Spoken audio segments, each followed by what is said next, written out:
Hola, muy buenas tardes. Bienvenidos a todos los que se conectan con nosotros hoy lunes en nuestras conferencias de arte. Aprendamos de arte. Para las personas que no se han conectado antes, les contamos que es un ciclo de 6 conferencias que van desde la prehistoria hasta la Edad Media y nos acompaña el conferencista Juan Carlos Londoño. Él es historiador del arte y la persona con todo el conocimiento para compartirnos esta información tan valiosa y tan importante. Hoy Juan Carlos nos está acompañando desde las instalaciones de nuestro club para garantizar también esa buena conexión y que podamos tener una conferencia muy fluida con este tema que tanto nos apasiona. Para el día de hoy, nuestro segundo tema es Mesopotamia, territorio considerado cuna de la civilización y del conocimiento. Y por eso queremos darle la bienvenida a todos ustedes que se conectan con nosotros. Juan Carlos, muchísimas gracias por estar aquí con nosotros y adelante. Lorena, muchísimas gracias. Muy buenas tardes a todos. Como Lorena les decía, estoy en las instalaciones del Club Campestre para garantizar que la señal sea la mejor posible, en vista de que en la última fecha pues teníamos problemas por el clima. Entonces ya pueden estar ustedes todos tranquilos de que hoy va a fluir todo bajo completa normalidad. Entonces voy a compartir pantalla para seleccionar las diapositivas e iniciar la presentación.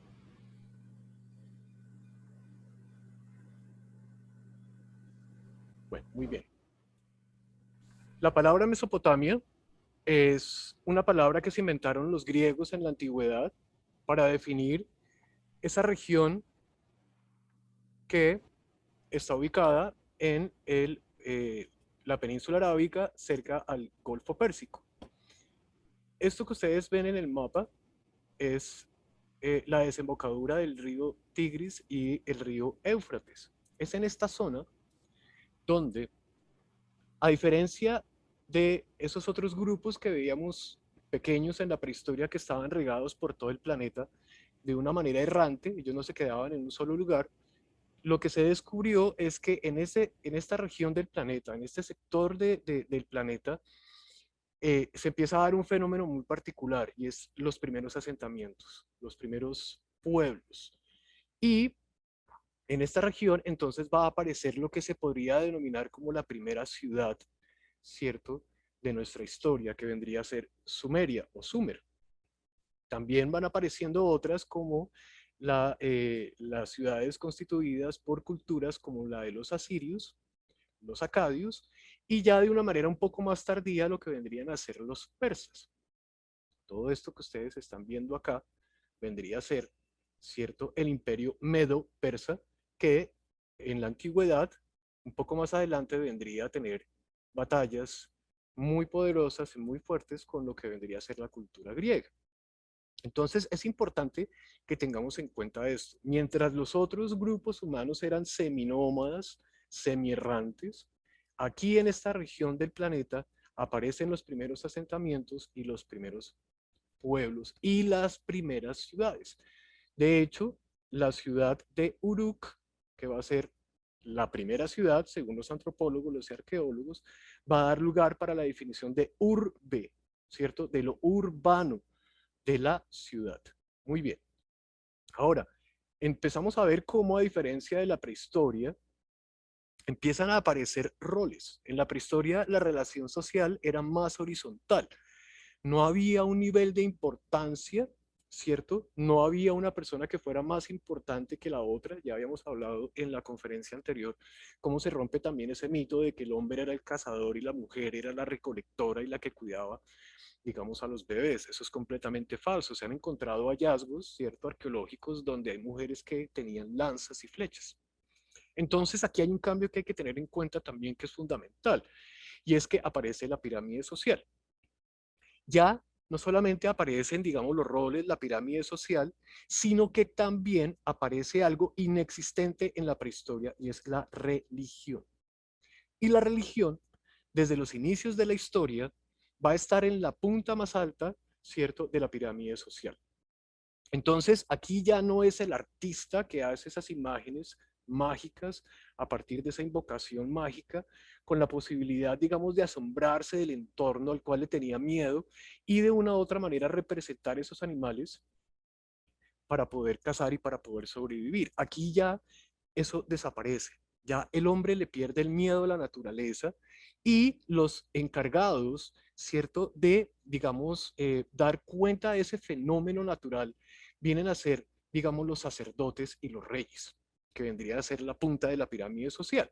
Entonces, se dieron casos de algunos reyes que a la vez eran sacerdotes o algunos reyes que cumplían, digamos, su rol como tal y sacerdotes independientes. Pero también habían sacerdotisas.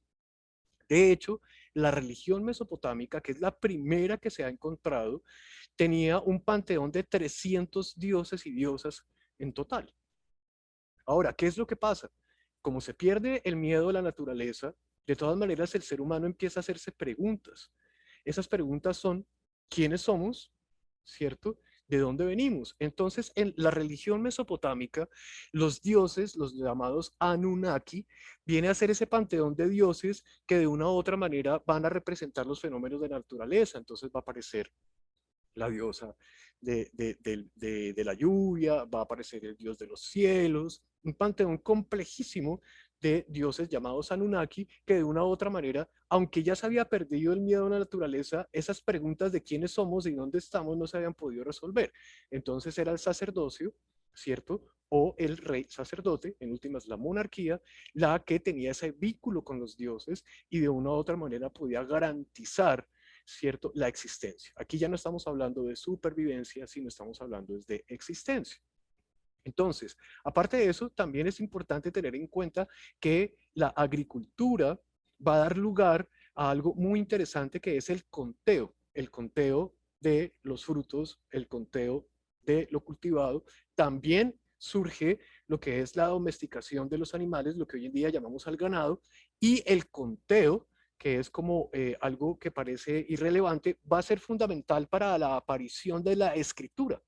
La escritura no aparece o no surge con la necesidad de hablar de los dioses, sino de hacer conteo de lo que acabo de mencionar, del ganado, ¿cierto? De los cultivos.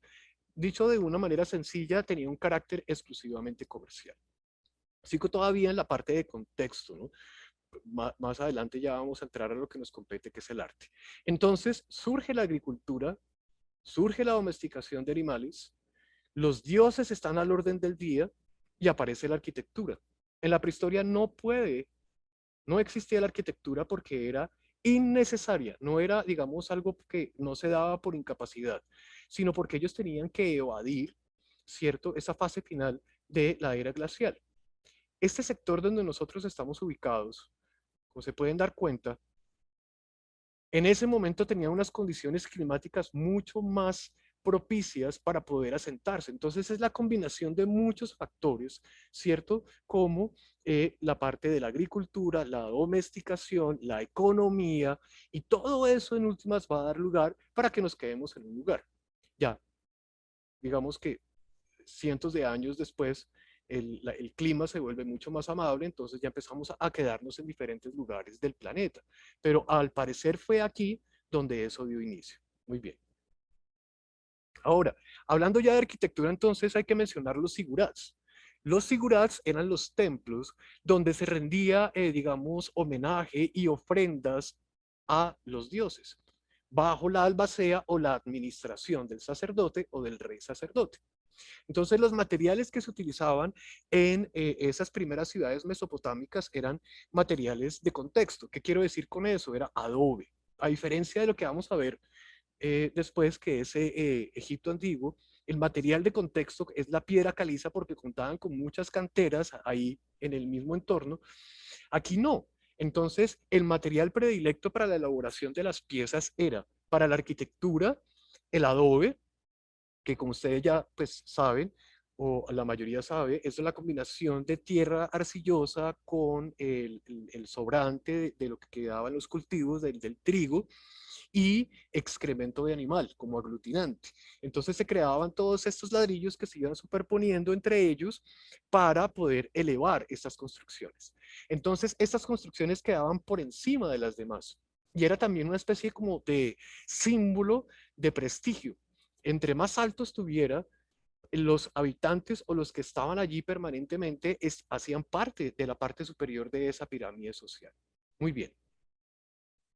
Entonces aquí les traigo para que se den cuenta que ya muy en la antigüedad había una configuración de ciudad muy interesante, donde el centro de la misma era el Sigurat. Eso es muy interesante porque eso se va a mantener en diferentes culturas. El centro de la ciudad como el lugar neurálgico. Eso incluso nos llega a nosotros en la era colonial, ¿cierto? Donde la plaza, el centro, era el lugar que congregaba a las personas y donde se tejía todo el acontecimiento social. Eso en las últimas generaciones ha cambiado muchísimo.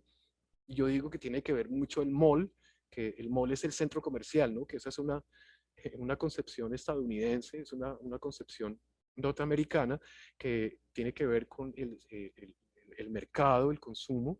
Entonces, reconfigura completamente la noción de centro neurálgico. En este caso, vemos cómo desde Mesopotamia eso se venía dando y hasta hace relativamente poco, yo me atrevería a decir que en el siglo XX, a partir de la década de los 50 y 60, con esta absorción de lo que es el sistema estadounidense, pues eso viene a cambiar. Y aquí vemos algo muy interesante, cierto, que esto lo vamos a ver al final, que son los jardines colgantes de Babilonia. Esto es algo posterior. De hecho, esta ilustración está equivocada o es errónea porque los jardines colgantes de Babilonia ya pertenecen al momento en que son invadidos por los persas y no a la ciudad de Ur, donde está ubicado este Sigurat y su correspondiente entrada, que en este caso vendría a ser la puerta de Ishtar.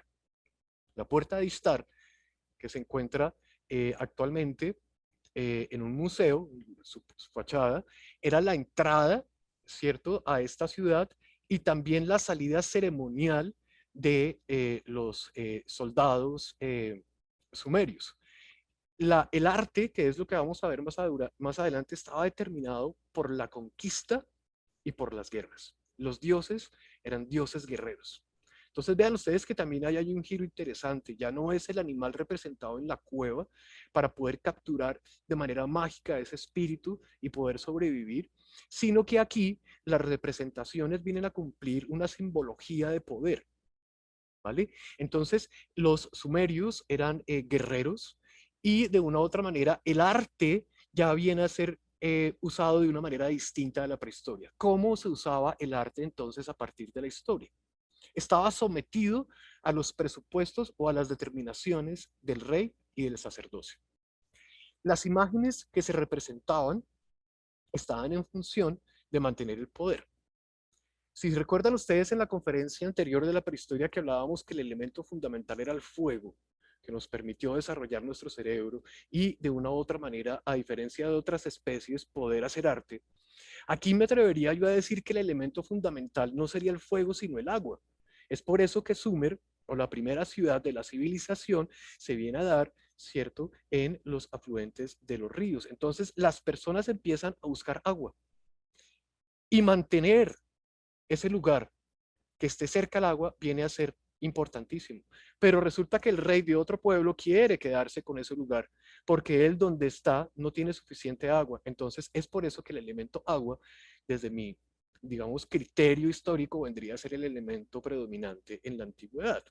Y eso va a dar lugar a invasiones. Entonces el arte ya no es mágico, sino es un arte que está ligado a ese matrimonio, ¿cierto? O a esa conexión entre lo político y lo religioso.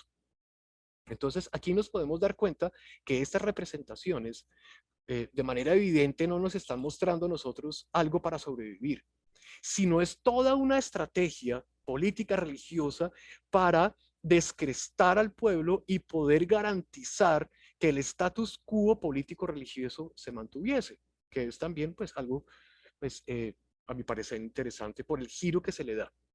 Aquí estamos viendo la entrada de Ishtar. Ishtar es una diosa, ¿cierto? Entonces, como les decía, el panteón es un panteón gigantesco de dioses, entonces se sale de la magia, donde no existían dioses, donde aparecían las Venus prehistóricas para poder garantizar la fertilidad, aparecía lo femenino, y aparecían también representaciones de falos masculinos para poder, digamos, continuar con ese concepto de la fertilidad.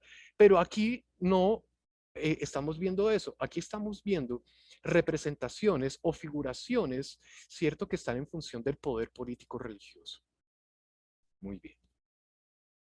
Entonces vean ustedes aquí la entrada a la puerta de Ishtar.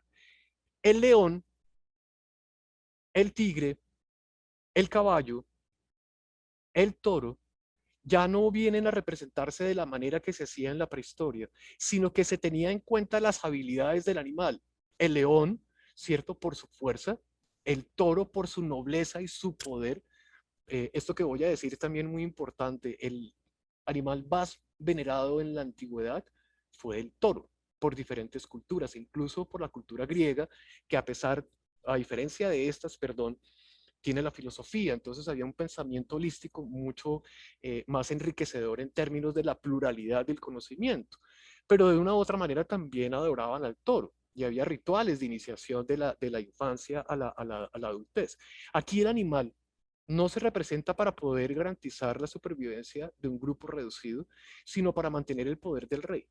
Entonces es la fuerza, en el caso del león, en el caso del toro, el poder y la nobleza. Entonces eran símbolos que representaban de una u otra manera también a la cúpula, a la élite de su momento. Muy bien. Otro aspecto importante es que en el mundo mesopotámico es donde aparece la rueda, ¿no? Entonces, la rueda no utilizada para transportar, como podemos asumir, sino la rueda para poder invadir más rápido y regresar. Entonces, aquí estamos viendo un aspecto que evidentemente no tiene nada que ver con el arte, pero sí con la ingeniería. Entonces, así como en la prehistoria la ingeniería estaba en función de las armas para poder cazar y sobrevivir, la ingeniería en este caso lo que está haciendo es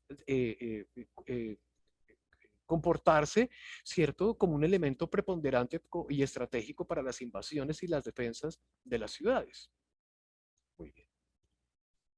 Entonces, vean ustedes acá lo que pasa.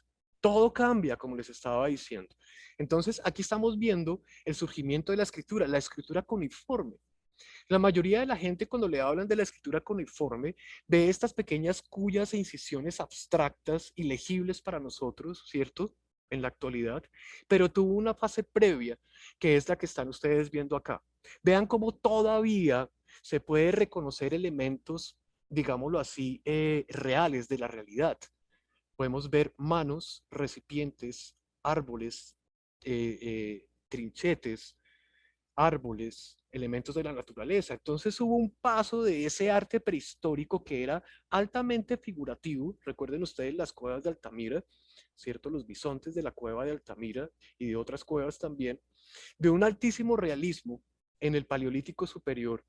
Y como en el Paleolítico, perdón, en el Neolítico, ya llegamos a representaciones mucho más geométricas. Entonces, aquí ya estamos en estas ciudades viendo cómo la escritura es un logro paulatino y lento. Pero vuelvo y repito, no era para representar animales bajo el acto mágico para poder sobrevivir, sino era para contar. Seguramente aquí estamos viendo el resultado del conteo, ¿cierto? De una parcela, ¿cierto? Donde hay unos cultivos.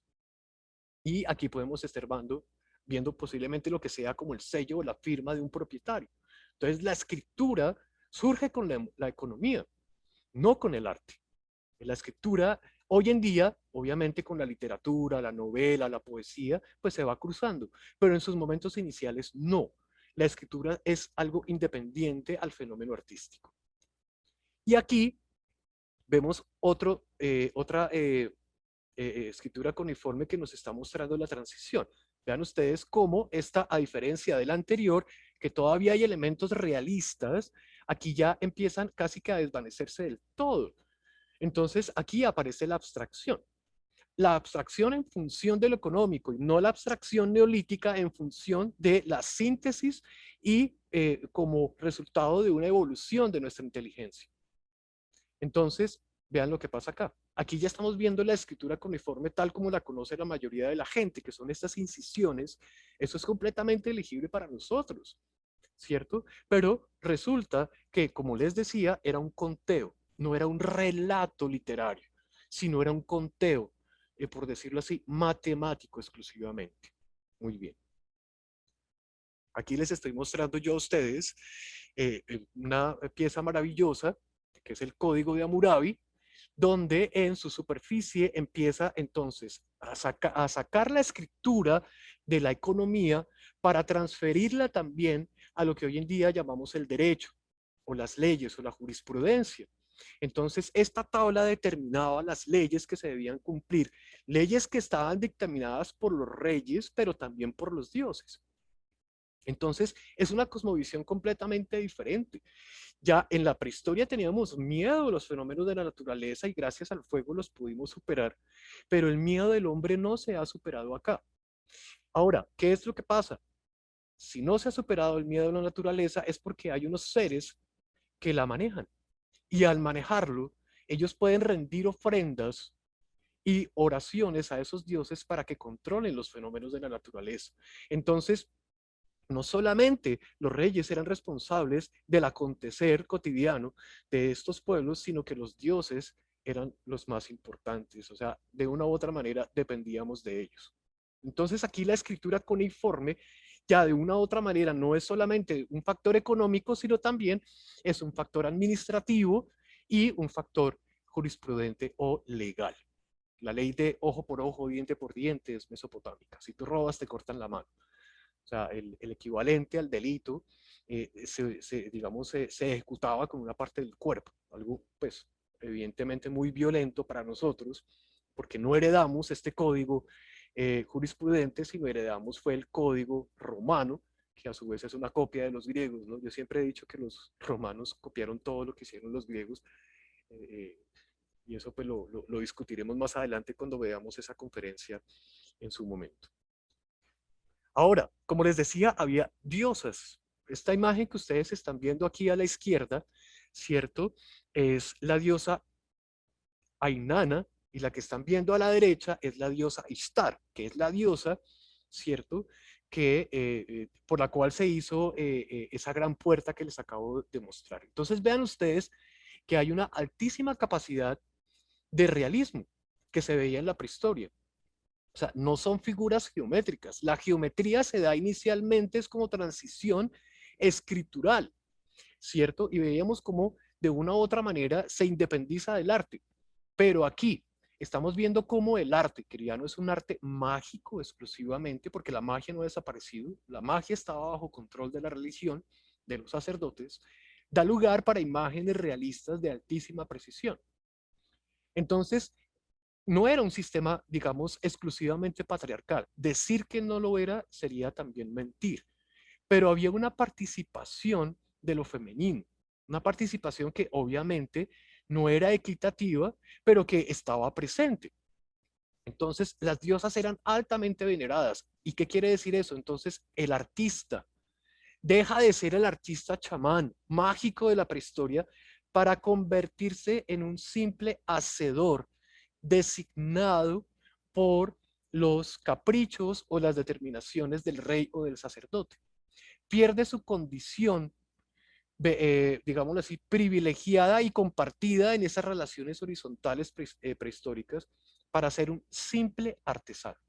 Ahora, cuando digo simple artesano, no es porque ser artesano sea algo simple, sino porque ya no tiene ese carácter mágico y esa relevancia prehistórica. La artesanía es bellísima, incluso en la actualidad, ¿cierto? De hecho, llega un momento donde la artesanía se separa del arte, eso lo vamos a ver más adelante, y se va a convertir en la gran madre del diseño, porque tiene o se le da un lugar funcional para su existencia. Aquí no estamos viendo diseño, aquí lo que estamos viendo es un arte simbólico, un arte de agradecimiento, de miedo, de temor y de esperanza en los dioses.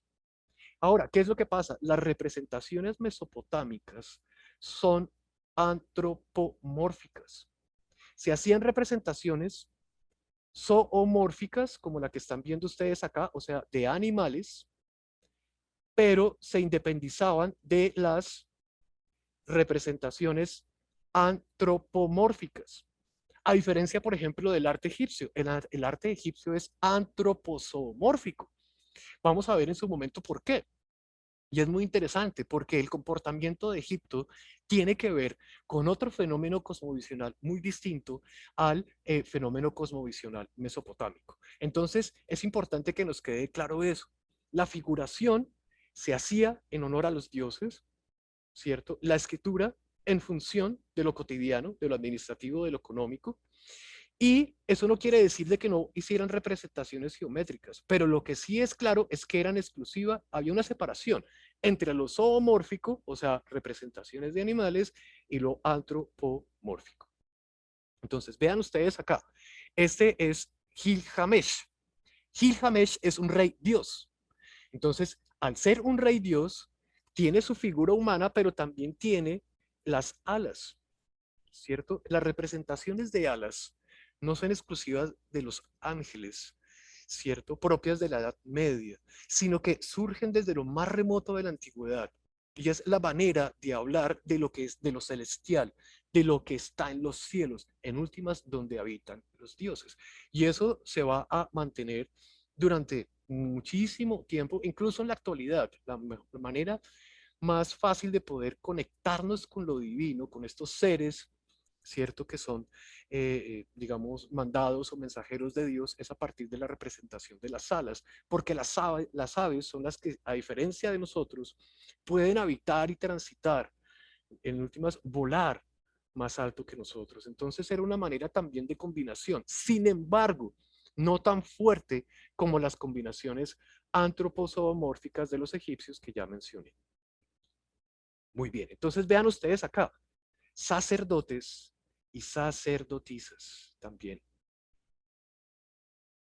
O sea, aquí hay una sacerdotisa y aquí vemos unos sacerdotes, aquí vemos una sacerdotisa. Entonces, estas figurillas, ¿cierto? Nos muestran cómo el arte ya no era una acción libre mágica, sino que estaba configurada, predeterminada por el sacerdote o por el rey. ¿Qué quiere decir eso? Que tenía que surge lo que se llama el canon. Entonces, aquí, por ejemplo, el canon que nosotros estamos viendo es el canon de la frontalidad. Todas las esculturas eran no solamente frontales, no había movimiento, no había versatilidad, porque el movimiento y la versatilidad van a ser un logro griego. Y va a ser un logro griego, ¿por qué? Porque allá surge la filosofía. Y la filosofía es de corte humanista. Y estas piezas no estaban pensadas ni hechas desde lo humanista, sino desde esa separación de lo terrenal, de lo humano y de lo celestial, o sea, de ese mundo politeísta. Entonces, tenían que ser imágenes que infringieran respeto, admiración. Entonces, esa frontalidad, ese hieratismo, ¿no? Recordemos que el hieratismo son esas imágenes, pueden ser bidimensionales o tridimensionales, que de una u otra manera son imponentes. Y eso lo vamos a ver también en todas las primeras civilizaciones de la antigüedad, porque eran dioses, porque eran reyes, porque eran sacerdotisas, no eran personas del común. Es en el mundo griego, incluso con mayor fuerza en el último de sus periodos, que es el periodo helenístico, donde gracias a Alejandro Magno, discípulo de Aristóteles, ese mundo holístico va a dar cuenta de otros fenómenos que tienen que ver con el humanismo. Entonces, las representaciones son vitales, se mueven, hay kinesis, hay mímesis de la realidad. Aquí no hay mímesis de la realidad porque resulta que nosotros no somos iguales que los dioses. Dependemos de ellos. Debemos adorarlos, ¿cierto? Y pedirles en oración a ellos. Muy bien. Vean ustedes acá otro ejemplo de escultura. Este es el intendente de Marí, un rey sacerdote. Entonces vean ustedes la postura de las manos sobre el pecho. Denota que es una persona que está conectada directamente con los dioses, a diferencia de los demás. Nosotros teníamos que ir a pagar impuestos o a darle ofrendas a los dioses y el intermediario, ¿cierto? Era el mundo sacerdotal. Ahora, vean ustedes los ojos. Son ojos que son grandes. ¿Por qué? Porque el sacerdote es capaz de ver lo que el resto de la gente no ve. ¿Y qué es lo que ve? Esas realidades, ¿cierto? O ese mundo que está en los cielos, el mundo de los dioses. Entonces era como la interfase o el intermediario entre nosotros y los dioses. La posición también denotaba como una, una austeridad, ¿cierto? Un rigor corporal que se debía asumir en el momento de entrar en contacto con, con los dioses. Muy bien. Bueno, más imágenes. Vean ustedes acá, el frontalismo. Ciertas imágenes salen del realismo y adquieren cierta geometrización, pero es muy escasa todavía. Además que, lo voy a decir de esta manera, no importaba. Lo que importaba es que el mensaje fuera claro. ¿Quiénes son estos personajes? Son sacerdotes, son sacerdotisas. ¿Qué hacen? El vínculo con los dioses.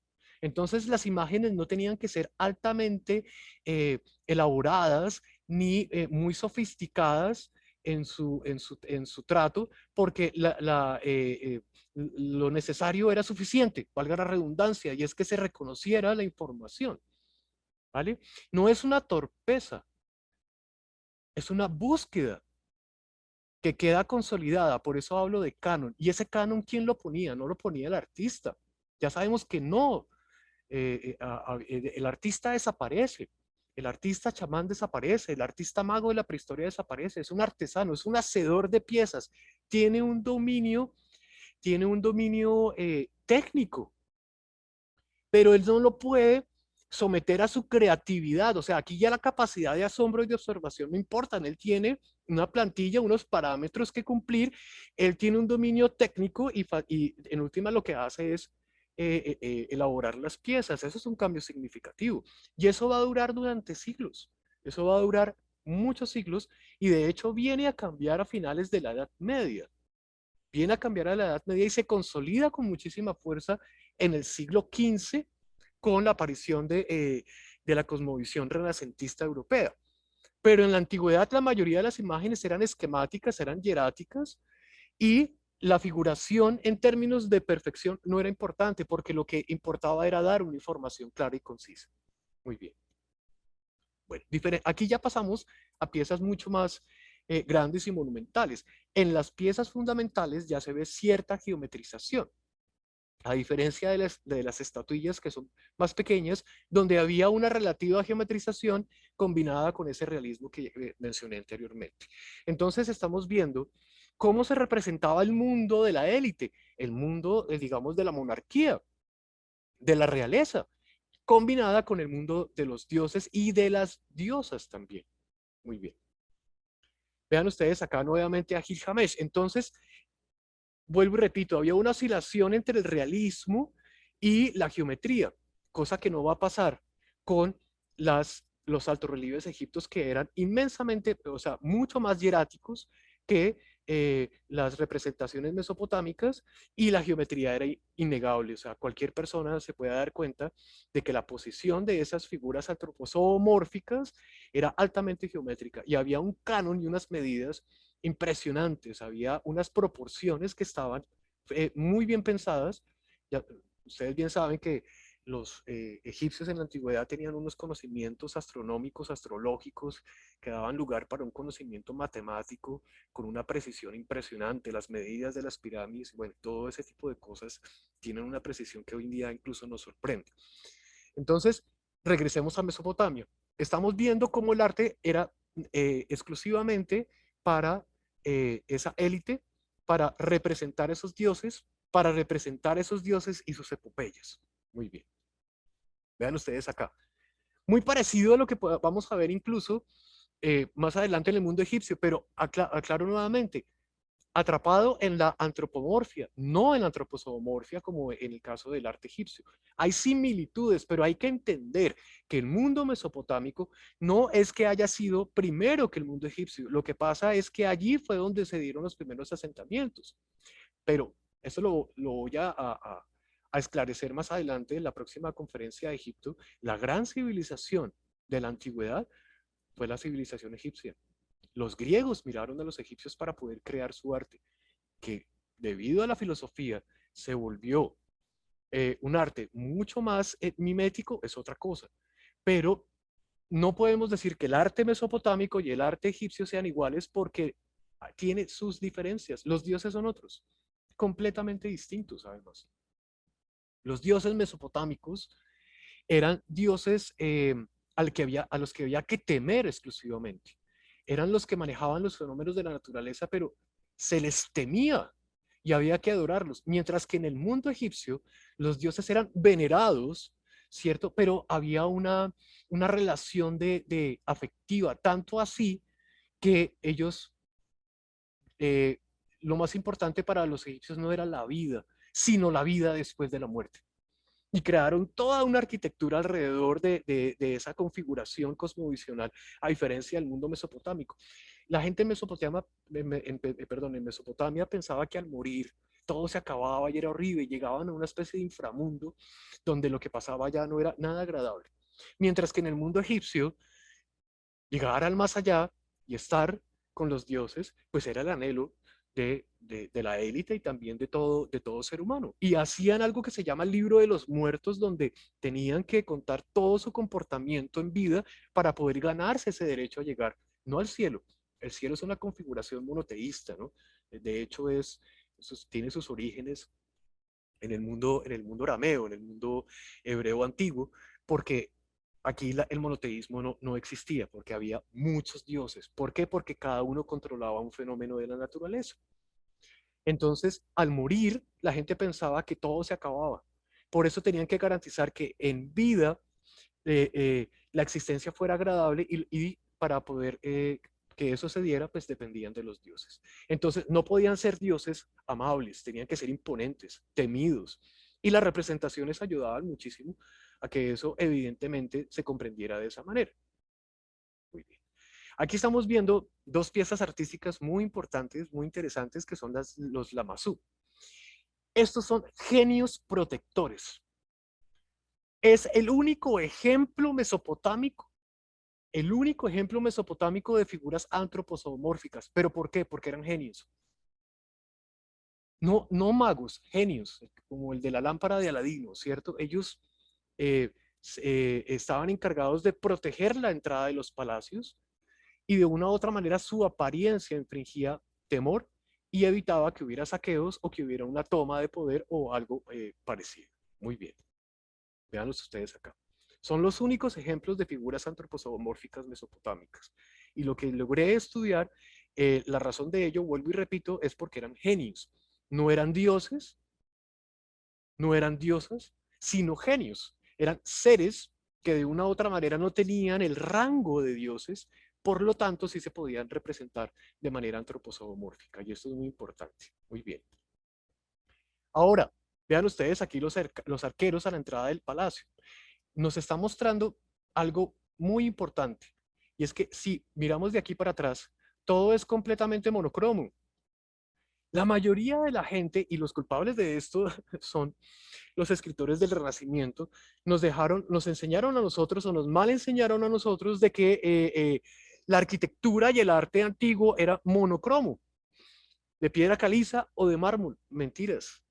El mundo antiguo era altamente policromo. Lo que pasa es que el paso del tiempo y las guerras, sobre todo la Primera y la Segunda Guerra Mundial, en algunos casos la Guerra del Golfo del 91 también hizo que destruyeran muchos de estos lugares, hace que esto haya desaparecido. O sea que el mundo antiguo estaba lleno de colores, el color invadía la cotidianidad. Sin embargo,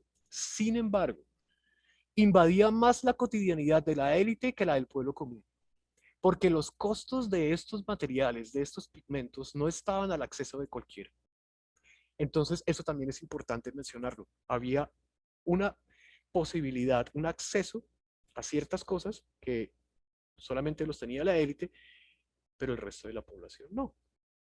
Entonces, yo quiero que esto quede muy claro, ¿no? Lo que vemos nosotros son ruinas, ruinas monocromas.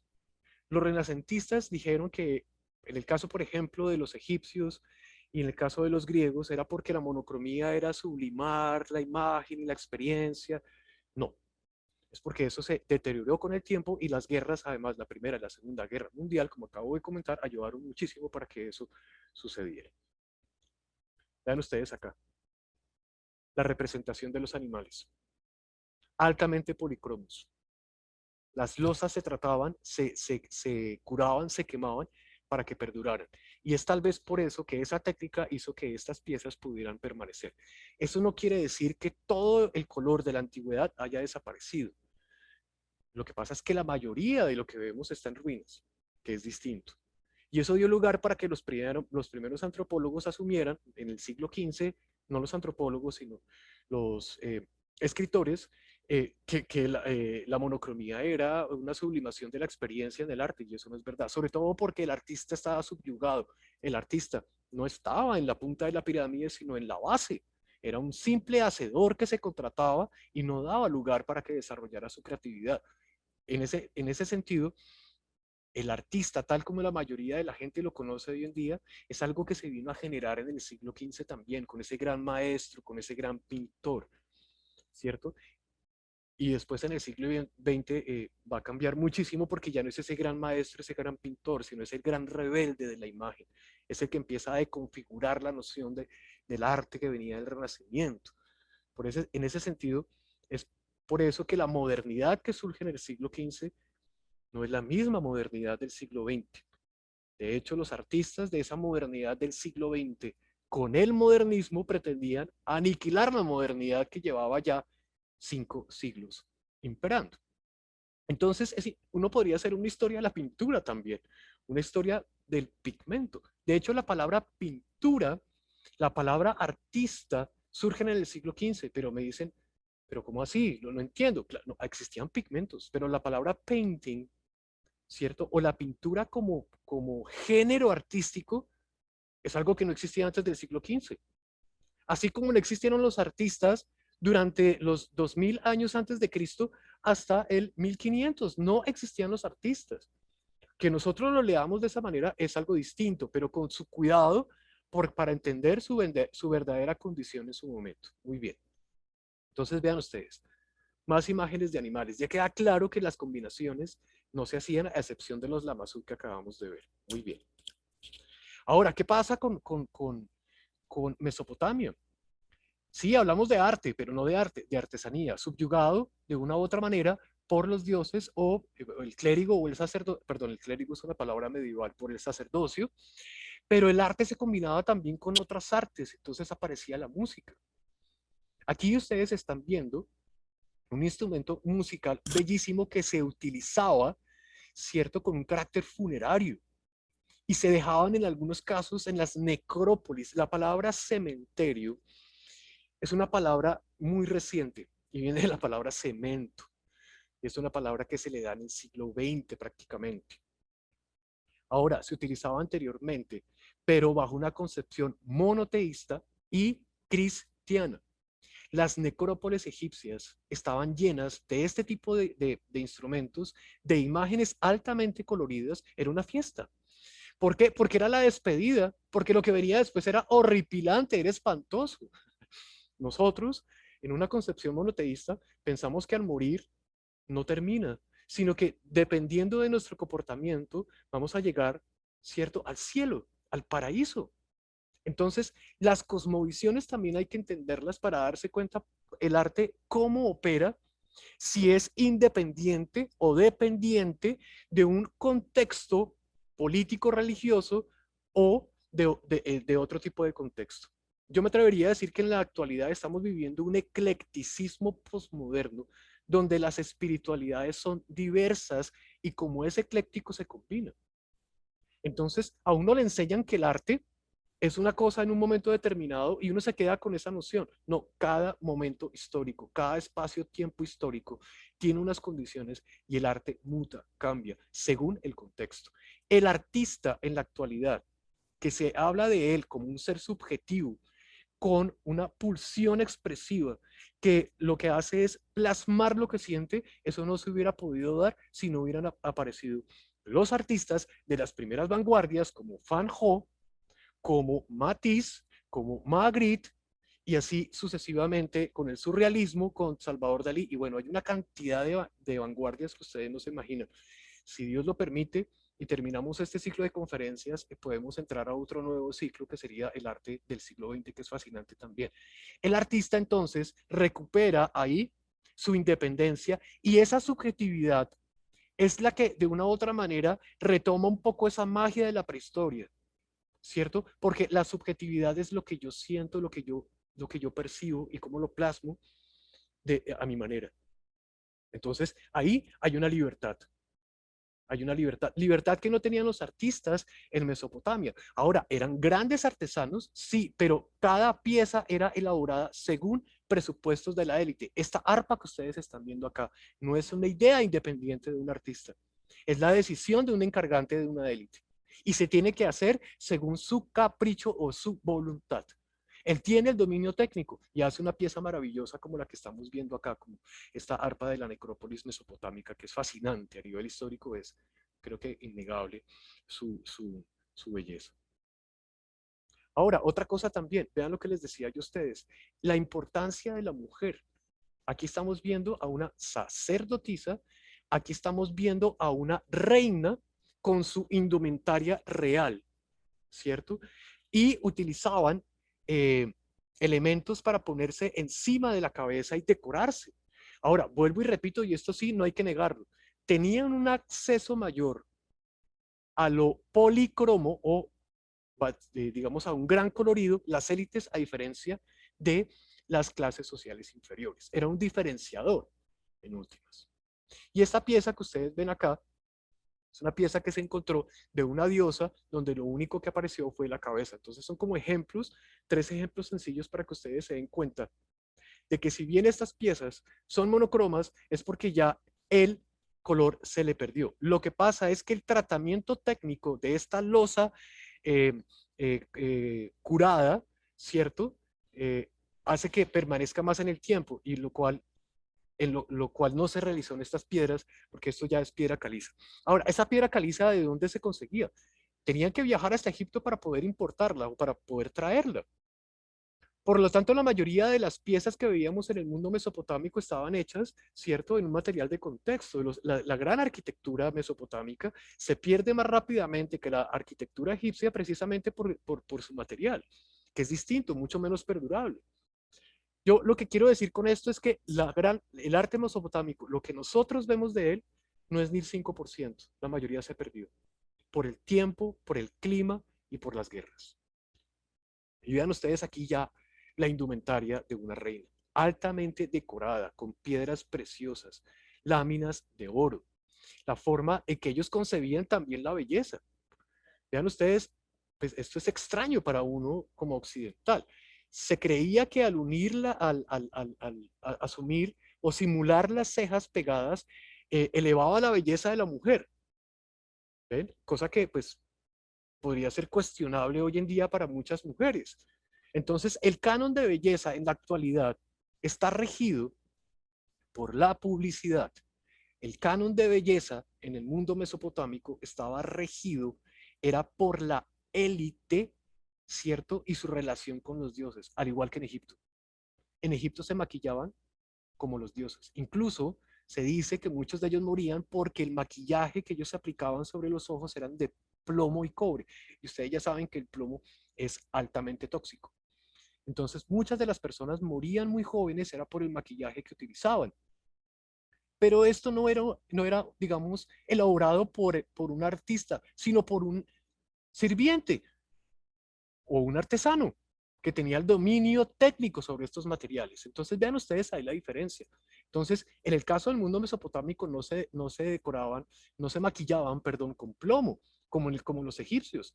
Y ahí hay una comprensión de por qué había una mortalidad muy frecuente en el caso, digamos, de la élite egipcia.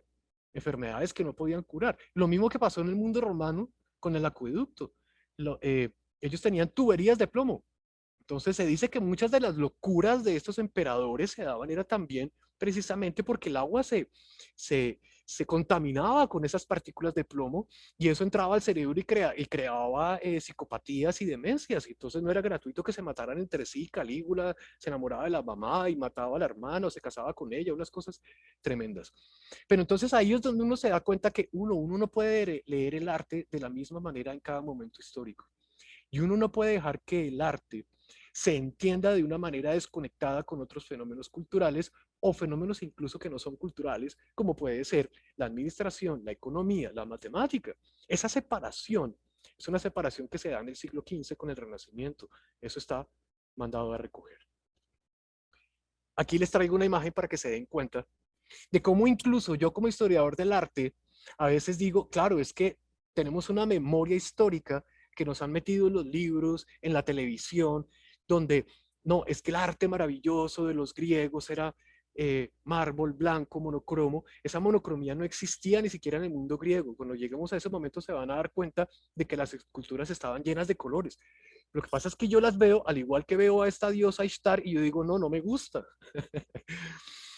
Porque yo también he estado empapado, permeado por esas preconfiguraciones culturales que de una u otra manera pues lo inciden también en el imaginario personal. Y ya para terminar les muestro yo a ustedes, ¿cierto? Lo que son los jardines colgantes de Nabucodonosor, de Babilonia.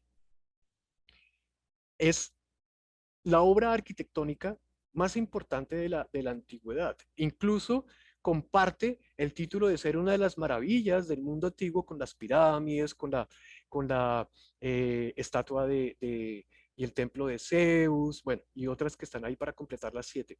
Lo que quiero decir es que la antigüedad era un mundo antiguo, sí, pero no viejo, era un mundo nuevo. Y los colores proliferaban por todas partes. Había arte, sí, pero ojo, mucho cuidado. Nosotros lo leemos como arte por esas configuraciones que tenemos, las que mencionaba ahorita. Pero ¿quién se llevaba todo el título y todo el mérito de esto? La élite. Estaba en función, ¿cierto?, de esa pirámide social, de la cúspide de la pirámide social, y era el sacerdote, el rey y toda su cohorte la que se llevaba el mérito de estas creaciones. ¿Por qué? Porque ya el artista no existía. Ya desaparece el mago chamánico de la prehistoria y ahora se convierte en un hacedor técnico, que hoy en día lo podemos, digamos, como comparar con el artesano, porque la palabra incluso artesanía también es más reciente. El artesano surge como tal en la Edad Media y se mantiene de una manera importante, no tanto para la élite, sino para el ciudadano de a pie, hasta que llega la revolución industrial, que viene a ser finales del siglo XIX y acaba con la artesanía. La artesanía muere de una manera impresionante, así como en este momento, ¿cierto? Muere la magia y el artista como alguien que es el responsable de garantizar la supervivencia de un grupo. Aquí, ¿quién es el responsable de garantizar la existencia del grupo? El rey o el rey sacerdote o el sacerdote y todo el anillo que lo rodea. Y era el que podía además disfrutar de esto más que el resto de la población, porque vivían en esos lugares, mientras que el resto de la población podía acercarse hasta cierto punto, pero de ahí para allá no lo podía hacer más. Bueno, esto es todo por hoy. Empezamos a las 6:14, terminamos a las 7:06. Traté de ser lo más puntual posible para no quitarles a ustedes más tiempo. Eh, Empezamos un poco tarde porque estábamos haciendo aquí las conexiones, pero todo funcionó muy bien, gracias a Dios. Espero que les haya gustado. Sin embargo, me gustaría dejar un espacio para preguntas y comentarios. Lorena, si tú lo permites.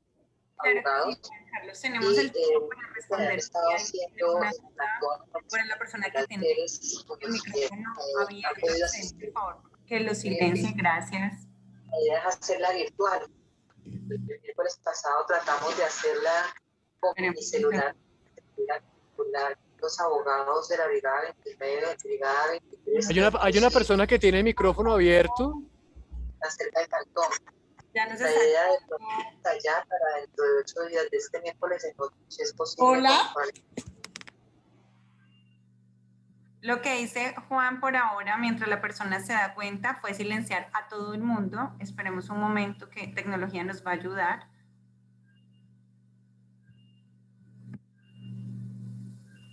Ahora sí. Hola, buenas noches. Quisiera... Muy buenas noches.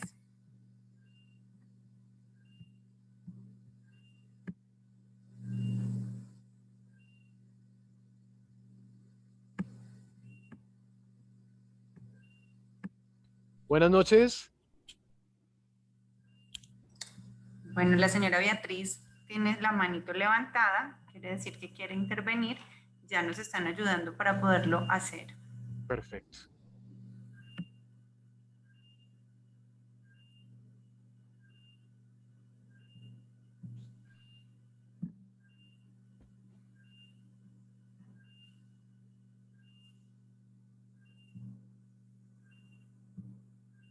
Juan Carlos, muchísimas gracias por esta conferencia. Como lo decías, fluyó muy bien el tema de la conexión. Hola, ¿puedo hablar? Buenas noches. Sí, muy buenas Claro. noches. Hola, Juan Carlos, muy interesante la conferencia. Una sugerencia es que nos pusieras de dónde son las piezas, en qué museo se encuentran las piezas que nos muestras. Bueno, perfecto. Entonces me comprometo de aquí en adelante poner, digamos, como unos títulos o ubicación de las piezas. Con muchísimo gusto. Chéverísimo, sería importantísimo, así cuando uno viaja, uno Claro. sabe qué pieza debe ir a, uno hay veces viaja y no sabe qué museo es importante o qué pieza es importante, por qué debe ir a tal museo. Entonces, muy chévere, pongamos que la puerta de Star creo que está en el Museo de Berlín, que el Código Hammurabi está en el Louvre, entonces cuando uno viaja sabe que tiene que ir a ver eso. No, claro, claro, me parece muy bien, con muchísimo gusto. Listo, mil gracias. Con mucho gusto. Muchísimas gracias. Bueno, Juan Carlos, por acá tenemos una pregunta en el chat. Sí. La historia en la que se basó Verdi para componer su ópera Nabucco tiene asidero histórico comprobado. Mira, yo creería que sí, porque mucho de lo que se hizo en el mundo mesopotámico quedó registrado en en algunas piezas de escritura cuneiforme. Lo que pasa es que decir que el asidero histórico es comprobado del todo es un poco difícil porque la mayoría de estas piezas escriturales estaban hechas en barro cocido y muchas de ellas se perdieron. Pero ¿se puede decir que Nabucodonosor existió? Sí, por supuesto, ¿cierto? O sea que sí, de una u otra manera, la ópera de Nabucco tiene un asidero histórico, por supuesto. No sé si Octavio queda contento con la respuesta que le acabo de dar. Lo que pasa, Octavio, no sé si me estés escuchando, ¿me puedes hablar?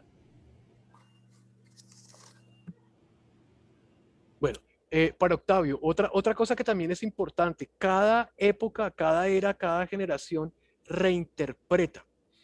¿Qué quiero decir con esto? Existe un texto literario que, por decir algo, se inventó en la antigüedad, siglos después, se empieza a leer a la luz de ese nuevo contexto, por lo tanto se reinterpreta y de una u otra manera en la actualidad se sigue haciendo.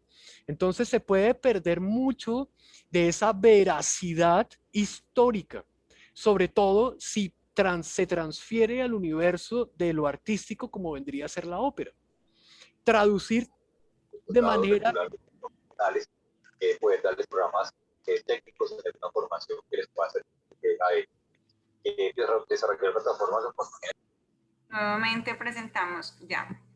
Listo, Juan Carlos. Sí, esa es una pregunta súper interesante porque como historiador del arte me di cuenta de que uno debe ser muy cuidadoso para decir digamos, la veracidad de un dato histórico. Es algo que se tiene que revisar y por eso es que hay que leerlo a la luz de un contexto.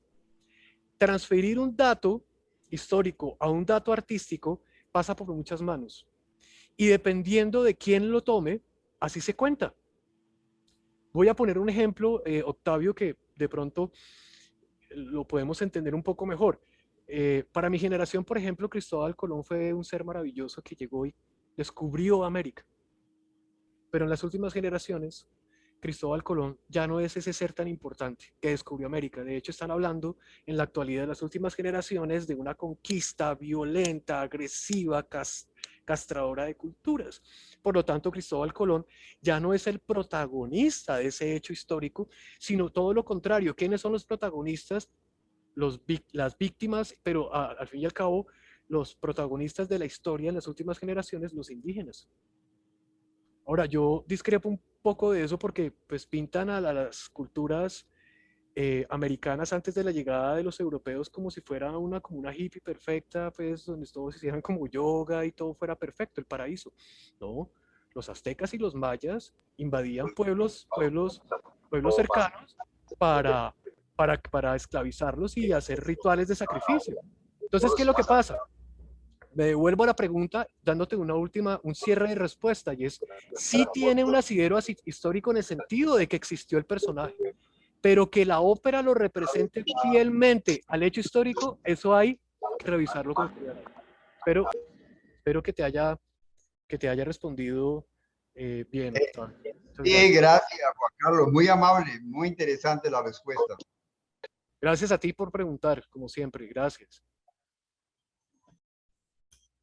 No sé si haya otra pregunta.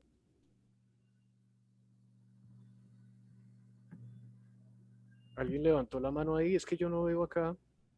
No, Juan Carlos, ya era la persona que nos hizo la recomendación, la señora Beatriz. Okay. Que había levantado la mano. Perfecto. Yo la verdad no muestro. Una pregunta, es que yo soy nueva en este grupo. ¿Cuándo son todos los lunes? ¿La cambiaron? ¿Todos los lunes hay historia del arte o cómo es? Los lunes a las 6 de la tarde, sí señora. Ok, mil gracias. 6 conferencias. Ok, gracias. Con mucho gusto, gracias a ustedes. Nos encontramos nuevamente con Juan Carlos el próximo lunes. A todos muchísimas gracias por participar. La invitación mañana martes de Bienestar y Desarrollo Personales para que nos acompañen a una charla con Sara Rayo, quien está exponiendo en el Corredor Cultural La Pared y en el lobby del hotel, y nos estará hablando justamente de estas obras, del papel de la mujer en el arte y demás, para que sigamos hablando de cultura. Juan Carlos, como siempre, muchísimas gracias por acompañarnos, y por supuesto a todas las personas que se conectaron con nosotros en estos lunes de las conferencias de arte. Muchísimas gracias a todos los asistentes y nos vemos el próximo lunes con todo el ímpetu. Muchísimas gracias a todos. Gracias. Gracias, muchas gracias. Hasta luego, que estén muy bien. Hasta luego. Gracias. Gracias. Para manejar esa línea, como les digo, preferiblemente que sean de nariz, porque me hace falta que una de las líneas esté direccionada